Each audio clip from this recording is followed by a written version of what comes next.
clock back 15 years or so, and we were blissfully enjoying an end of an era none of us were truly ready for. In the noughties, BMW had developed a habit for shoehorning beautifully crafted engines in their road cars that wouldn't have looked out of place in a race car. The E92 M3 arrived out of nowhere with a 5-litre naturally aspirated V10 ready to burst out of its modest 4-door body style. Only a few years later, they pulled the same trick with the E92 M3, this time sporting a 4-litre V8 that revved comfortably out to 8,200 RPM.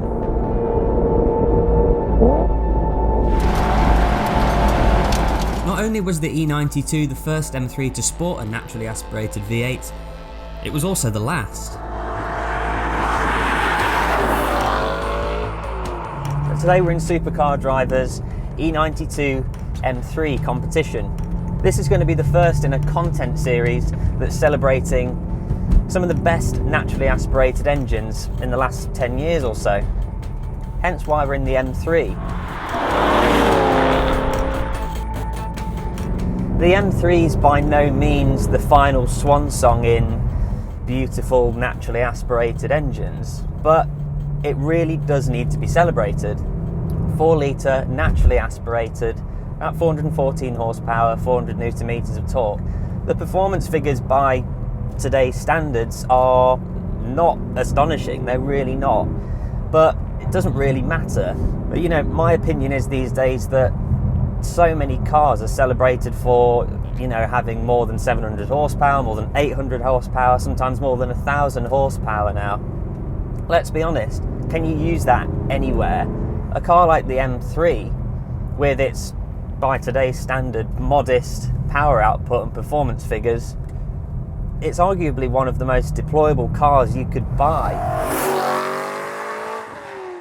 The beauty of an engine like this is it feels free. It doesn't feel like it's constrained by, you know, modern emission standards and every kind of hoop that the manufacturers have to jump through these days. It's just a big old V8 engine in a relatively simple car.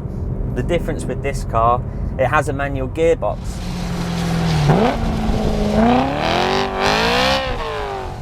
Now, there's plenty of manual M3s out there, of course there are, but this is a competition spec with a manual gearbox. It's only one of 22 that ever actually came to the UK.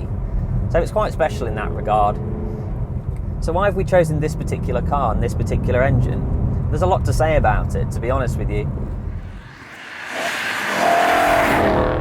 It's such an advanced engine to have in a road car.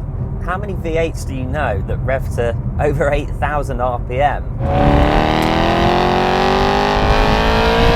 The way it absolutely sings through that rev range is just sensational. There's probably a reason, there's probably a valid reason why it went ahead and won International Engine of the Year in 08, 09, 10, 11 and 2012. Need I say any more?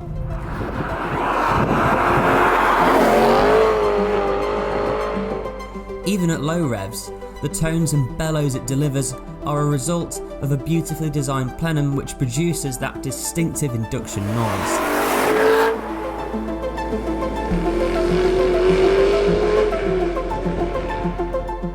Strangely enough, the best place to listen to this engine is from the front of the car. You don't need to be revving the car out to enjoy it. You can just be pottering around on part throttle under load, and the way this induction noise just breathes through the cabin is absolutely sensational.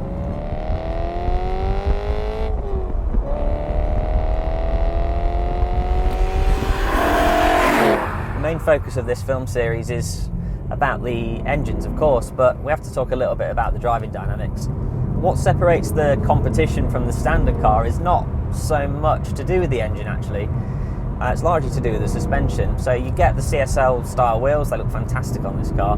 Ride height's been lowered by 10 millimeters, and then new damper rates with a combination of a sport-tuned ESC mode.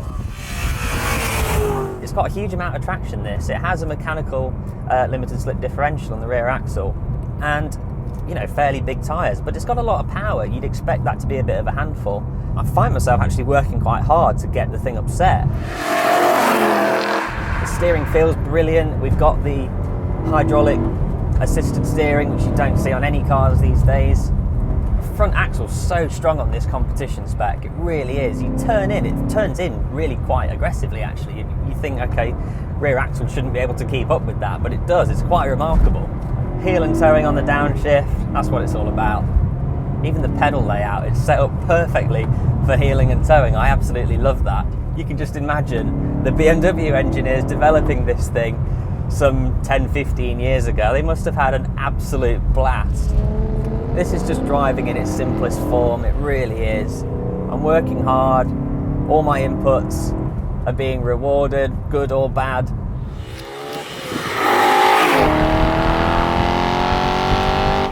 God, what an engine noise. What a bloody engine noise this is. There's no synthetics, there's no gimmicks, there's just a beautifully designed engine producing that lovely V8 noise that we all know and love. And that's it. That is absolutely it. What more do you need?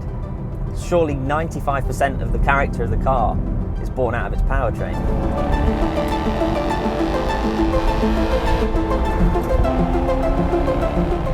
This will go down in the history books. It already has as one of the great V8 engines. Long may it live.